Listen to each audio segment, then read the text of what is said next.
divide h by 5 and they pay the money. And virtually that has become the rule, but there is no incentive to rationalize these rules because this has become a fiscal tool. And this is not just in Mumbai. I did a study of 5 states. Every state in some form or the other has turned the unauthorized development into a fiscal rule. So enforcement is weak, but there is no incentive to have rational enforcement of rational regulation. So that's the problem that we are facing. Thank you.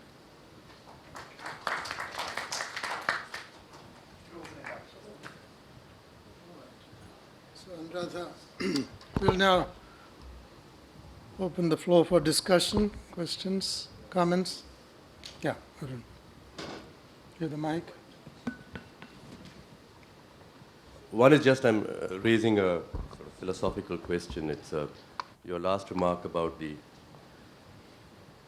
things which are going wrong, which you then make the rule, and Anuradha's observation about the informal sector and the formal sector. I just wonder about, informal sector has rules, but they're not the rules that we formally have devised. And it's working under constraints and is able to do things with less resources actually, both the official resources and other physical resources. So there may be something to learn about the rules by which the informal sector works and make those the rules, rather than trying to impose the formal rules onto the informal sector. That was just a philosophical balloon or question I was floating. The most substantial thing was, it's really to yourself and Anuradha. She has pointed out that your paper focused on something which is very important, which is citizens are having a role in ensuring accountability and performance of the official systems. And she goes on then to say, but there's another class of participation of citizens which is in the decision making about what should be done, in the planning, let's say, and the policy also. And she apparently has done a fair amount of work. And we are finding, I'm saying now from the Planning Commission, that getting the people to participate in making a plan broadly for the country was very difficult. Making a plan for a city is, I'm sure, very difficult too. We know it's very difficult too. But we do need, in this day and age, because there's democracy all over in the air and information is flowing around all over, better processes, better designed processes for citizens' participation in deciding what should be done. You know? Sure. After that is the accountability of the system to deliver. Right. And what we have created, recognizing, and we could partner with you, we must, as the Planning Commission and with Anuradha, is a cell, is a network in India, which Rakesh knows about, called the India Backbone Implementation Network, where we are getting together people who are developing methods to enable citizens' participation to take effective decisions. And there are different settings. There are urban settings, there are policy-making settings, there are settings to do with projects, settings to get the best tools or develop the best tools and ask people to use these tools to take their decisions participatively. Right. So, look very much back to you, and I said I've been following you for a while for your participation. This morning we heard a lot about the role that technology can play. And this is one where this probably could work with mobile technology, so many things. No, I mean, first of all, technology creates the problem actually, because democratic decision making, I think as you was alluding to, who is participating? Right. Yeah, and are you sure that, like, okay, the completely marginalized with technology will have no means to participate? Also, with technology, people can stuff the boxes and you don't know how many votes are really one vote, actually. Sure. So technology is not by itself the solution. You've got to design a process and then use technology appropriately to get it done. Sure. But a comparison between demanding accountability, because people are concerned about services that they get. If it fails, they have an incentive to go and do something about it. They are not organized. That's the only problem. So if some of the tools can enable them to do that, they will do it. Planning, in a sense, is a little more removed from them. It can be technical, it can have multiple dimensions, etc., that they are not equipped with. That's why this Porto Alegre thing is an exception. It has not worked in many other places. You need to give a lot of time and attention to that. And the 74th Amendment had a provision for the ward committees. What happened? That was an obvious mechanism meant for this. It has not been made to work.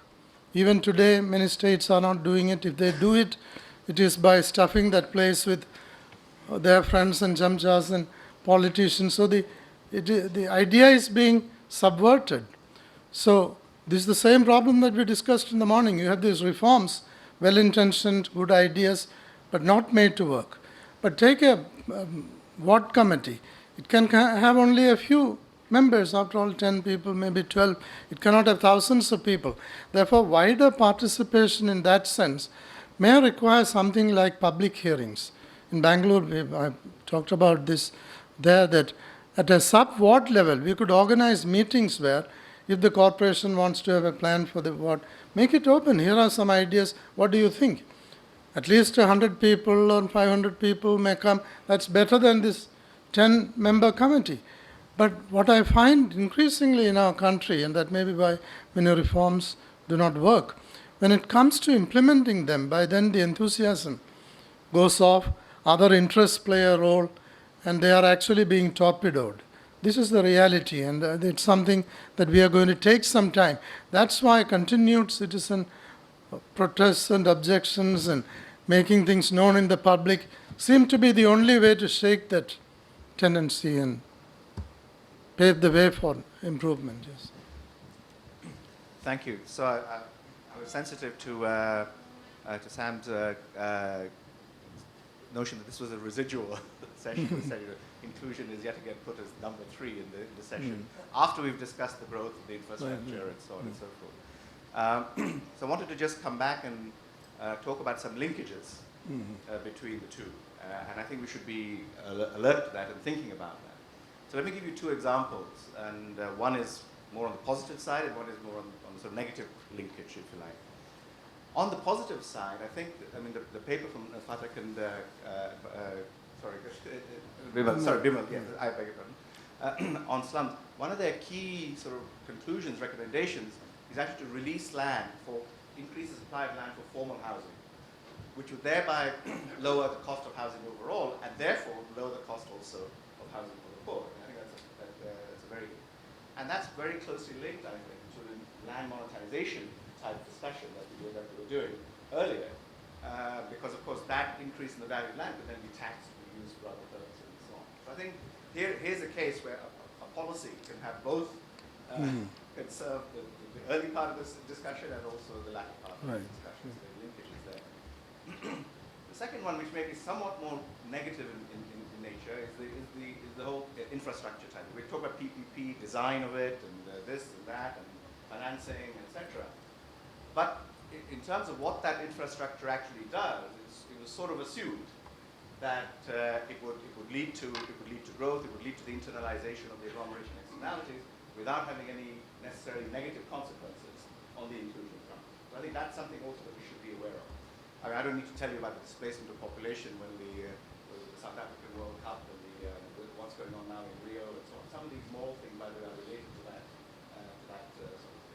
And this notion of the city of the future, the clean city, not be Singapore and so on, which basically means you sweep away. So I think that's one sort of negative that we should be clear about.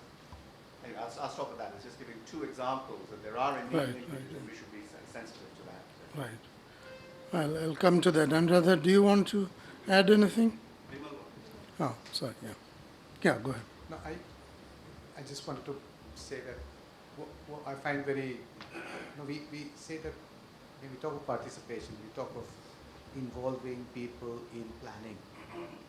Now, if anybody who's made a spatial plan, whether you are laying out a road, putting in a sewage treatment plant somewhere, putting in a garden somewhere, knows that as soon as you do something like that, you're going to create unequal costs and benefits.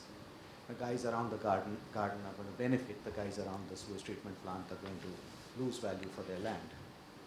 So, whenever you design anything spatially, anybody who's done it knows that you create unequal costs and benefits. The real reason, if you do not have a way of compensating the people who lose and taking away some of the benefits that you have earned, that people have earned without any effort on their part, as an intrinsic part of your planning process, then you're going to be very shy and not show your plan. Then you're going to do planning in the way that budgets used to be made earlier. You're going to do it behind closed doors and suddenly one day put it out. That's the only way you can do it. Therefore, if you want participation to happen, planning has to include a mechanism for compensating losers and taxing away. Now, this is not how traditional land use planning is done in Mumbai, in Delhi, anywhere. What you do is basically you say, I'm going to take your plot away and turn it into a school, and I'm going to take your plot away, I'm going to turn it into a road, and your next door neighbor is going to benefit. This is silly. It's never going to work. It has never worked, and therefore it's a sort of does not recognize that you're creating unequal cost benefits, and you have to. Now, I'd say that it is that which needs to change in planning if it is to be participatory. Once you know how to compensate and once you know how to do this, it's a technique. Once you know how to do this, you're happy to call people into the room, as indeed it is done, and I'm sort of a champion for the town planning scheme process in Gujarat. In fact, it's an old British invention, 1925, German maybe, some people say German, lots of people do it. What it basically does is it has attached to the planning process a way of compensating and doing this. Therefore, as soon as the plan is done, you know what's the first thing that's done? You call a landowners meeting. So you call all the people who are affected by it, and you are not shy about it. You know, this is, you lose, but this is, you don't lose completely, this is how I do this is how I do that. So actually, to make planning participatory, planning will have to change in very specific way. That's the Thank you. Thanks, Ravi. Anuradha, do you want to respond to any of these comments?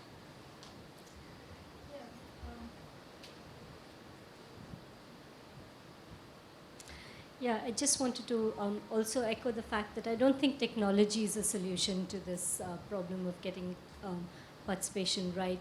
And in fact, sometimes I think technology can undermine how communities participate in planning processes or other kinds of processes, particularly if the technology does not allow public deliberation, where in a public space people change their opinions based on what other people are saying. So if you're just sort of inputting in one direction, I don't think that's going to help. And a quick comment on your point about this compensation plan that could be attached so that you sort of open up the consultation quite early on. And I'm wondering whether, I mean, this is just a thought that occurred to me. I'm wondering whether, you know, given the fact that the minute you urbanize something, the land value goes up so enormously, you know, you're assuming that the original owners are just sort of sitting and waiting till your plan comes with this compensation plan, whereas there's going to be several transactions in between as soon as you realize that something's in the offing in this particular area. And how do you sort of capture those gains that somebody else is making, I guess? There are various ways of doing it. One simple way in which, for example, the town planning scheme process does is that it takes away you take away a little bit of the land. When you take away a little bit of the land from every owner, then you bypass the need to value it and to find out what the actual market value is, etc. As soon as you take away a little bit of land, you've appropriated some of the surplus. So you take it in the form of kind rather than in the form of cash. You could also take it in the form of cash, in which case you would have to value the increase in increment in land value. But a simpler way is just to take away a little bit of the land. And don't take away everything. That's the trick. The other person has to go home feeling that he got, that you make a big, you have to be pragmatic about it. Can I just Yes. add one? I'll come to you. Can I just Yeah.